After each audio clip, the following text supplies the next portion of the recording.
Welcome back, this is Board Game Officer. That is right, we're doing 5 most missed rules in Chronicles of Drunagor version 1.5 specifically. So let's go ahead and jump on in. Number 1 is going to be darkness spawning. If you draw out of the bag, let's say we get this straight, and we try to place this straight, and we see the darkness point is there. That means we either go here or here. Now in the old rules, you just place it there.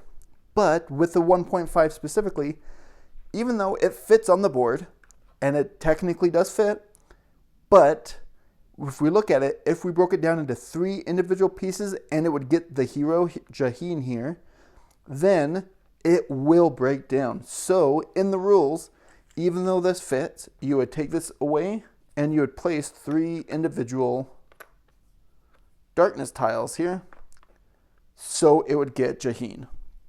Meaning, if any hero is within 3 spaces orthogonally to a spawning point, they will get hit no matter what you drop from the bag. Number 2 is interaction tokens or a stack of ruins that may be placed throughout different scenarios.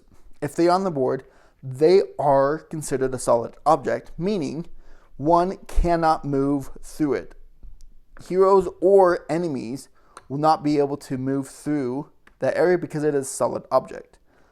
But you may squeeze between 2 solid objects. That is okay, but you may not move through any solid objects. And that is, as just demonstrated for large monsters as well, is he will not be able to enter that space because one of those spaces is considered a solid object. The next thing I want to talk about is the adjacency for a large monster. Now, this may come into play very seldomly because most of these large monsters, they will have strike 1, so they will hit the entire area. But the technical adjacency to them is going to be a single square.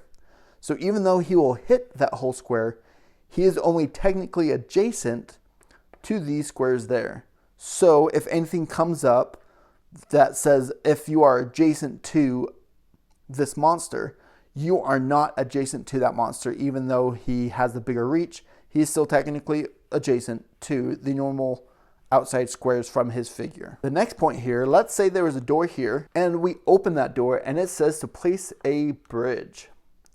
Now, 2 things are going to happen here. 1, if we already have stuff spawned right here, you will keep that darkness underneath and this space becomes not darkened. There's no more darkness. That bridge tile there takes it away.